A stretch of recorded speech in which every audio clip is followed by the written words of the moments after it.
Welcome to the Rugby Obsession Deep Dive. This is where we take a whole stack of sources, articles, reports, team sheets, and we pull out the essential bits, the real nuggets of knowledge just for you. That's right. Today, we're diving into the pretty high-stakes world of international rugby. We're focusing on a specific flashpoint, really, involving the Springboks, the All Blacks, and a coach whose, let's say, politically correct response actually said quite a lot. So our mission here is to unpack all the layers of this high-pressure moment in sport, look at the professional responses, and sort of figure out what it tells us about the game at the very top level. Yeah. And before we jump right in, if you enjoy getting these kinds of insights, make sure you hit that subscribe button for Rugby Obsession wherever you happen to get your deep dives. It's fascinating, isn't it? Because it's not just about the final score. A single match, especially a loss like this one, it could just open up this huge conversation. Yeah. You're talking psychology, refereeing, coaching philosophy. The whole system, really. It's that intricate dance, human decisions, huge pressure, and how the sport itself tries to manage all that. Okay, let's unpack this then. So the scene, Auckland, last Saturday, a big rugby championship clash. Eden Park, always tough. Exactly. And the Springboks, they were pushing hard near the end. They were right there, looking for that converted try that would have drawn the match 24-all. You could feel the momentum building. They were definitely in with a shot. But then, bang! Their attack just gets stopped dead. A penalty-winning turnover right near the line by who else but Artie Savea. Clutch play. Absolutely clinical from Savea. Pure clutch. So the result, a 17-24 loss for South Africa.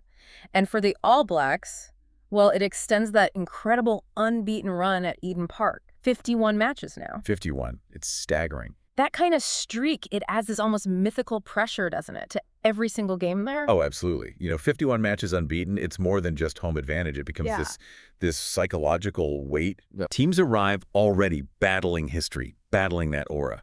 It seeps into everything, player confidence, crowd noise, maybe even, those split-second calls officials had to make under intense scrutiny. It's this invisible force field almost. Right. And that sets up where things got really interesting a few days later. Springboks coach Rassie Erasmus, double World Cup winner, knows his stuff. He's facing the media. And a South African reporter puts him right on the spot, asks him directly about the refereeing. Carl Dixon's officiating right at the end of that game. Okay. And the reporter's words were quite specific, quite pointed. They said it just seemed in the last 5 minutes that the referee was almost afraid to punish New Zealand a little bit. Like he didn't want to be responsible for ending this magical win streak. It was almost like he withdrew from the game a little bit. Wow, that's quite direct. Very direct. And then the reporter added the real kicker, asked if Erasmus had sent a, quote, nice video, unquote, to Joel Judge, the World Rugby referee's boss. The nice video. Yeah, okay. That's not subtle. Not subtle at all. A clear reference back to, well, previous incidents. Absolutely. That reporter knew exactly the buttons they were pushing there, suggesting a ref might withdraw or be afraid to punish. I mean, that goes right to the heart of sporting integrity. It does. And bringing up the nice video that immediately flashes everyone back to 2021, doesn't it? That incredibly long video Erasmus put out criticizing the refereeing in a Lions test. That led to a huge ban, a massive debate. Huge fallout. Exactly. So, given all that baggage, Yeah. how Erasmus answered this very loaded question.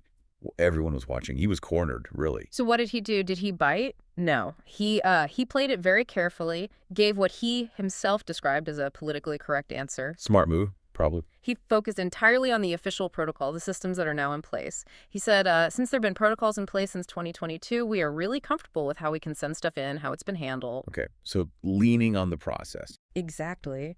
And he added a bit about the human side, saying, since there are protocols, we can accept that referees are human and pressure might sometimes get to them. It was quite measured. And interestingly, the sources also note he pointed out the penalty count was actually even, 10-all. 1 yellow card for the Boks. That's fascinating, isn't it? Because here you have Erasmus, the guy whose past actions, let's be honest, partly led to these protocols being strengthened. Right. And now he's the one championing them.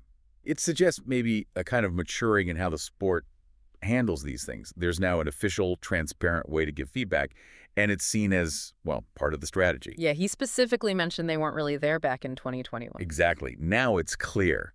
Coaches query Joel Judge's team. Phil Davies is involved too. They get responses back. And then they, as Erasmus put it, adapt, Sometimes even change team selection based on that feedback. Right. So it's a structured way to deal with grievances, behind closed doors. It protects the refs publicly, lets coaches vent constructively, and allows teams to adjust.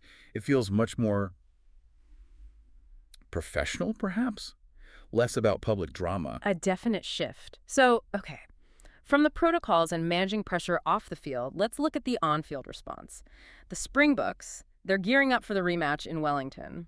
Nika Amashukali is refereeing this one. And Erasmus almost immediately announces a team with some pretty significant changes. Ah, the selection bombshell. Yeah, 7 changes to the starting 15. 5 of those are in the back line. The guys generally doing the running and passing behind the forwards. Only Cheslin Colby and Keenan Moody keep their spots, and Moody actually shifts position from wing to outside center. Interesting move, Moody to 13. It is. And in the pack, the forwards, Jasper Wise is back after suspension. That lets Sia Khaleesi shift from number 8 back to blindside flanker, and he gets the captaincy back too. Plus, Lou Dieger comes in at lock for Eben Etzebeth. It's not just tinkering, is it? It's a proper shakeup. No, that's a significant overhaul. Yeah. And it immediately sparks that question, doesn't it? The why. Exactly. Is this Erasmus directly reacting to feedback he got through those protocols? Targeting areas where they felt maybe things didn't go their way? Or is it more strategic, rotating the squad, giving guys game time, building depth for the future? Or maybe it's him looking inward. He did admit himself, didn't he, that he felt he didn't coach well last week. So perhaps it's a reaction to his own assessment, a way to reset the approach. Yeah. Scott Robertson, the All Blacks coach, even joked Erasmus must have had a couple of late nights figuring this team out. Huh.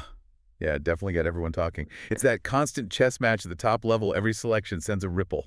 So thinking about Erasmus, his history, his long-term view, what's your gut feeling on the main driver for these changes? Is it punishment, strategy, a bit of everything? What does it signal for this Wellington test? Look, it's almost never just one single thing with coaches like Erasmus. But if I had to guess the main flavor, I'd lean towards strategic depth and squad development, maybe using the loss as the catalyst or the cover for it. Okay. He's always thinking seasons ahead, not just week to week. So yes, losing probably prompts a review. Players who underperformed might feel the heat.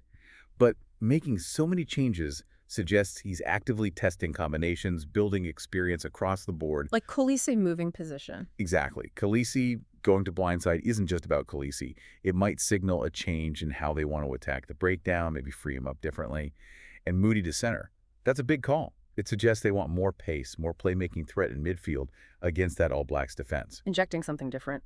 Precisely. So it sends a message about performance, sure, but it's also building a more versatile, more resilient squad for the long haul. It's calculated. Makes a lot of sense. And all these decisions, the pressure, the protocols, they're not happening in a vacuum, are they? They're part of this massive global rugby landscape. Absolutely.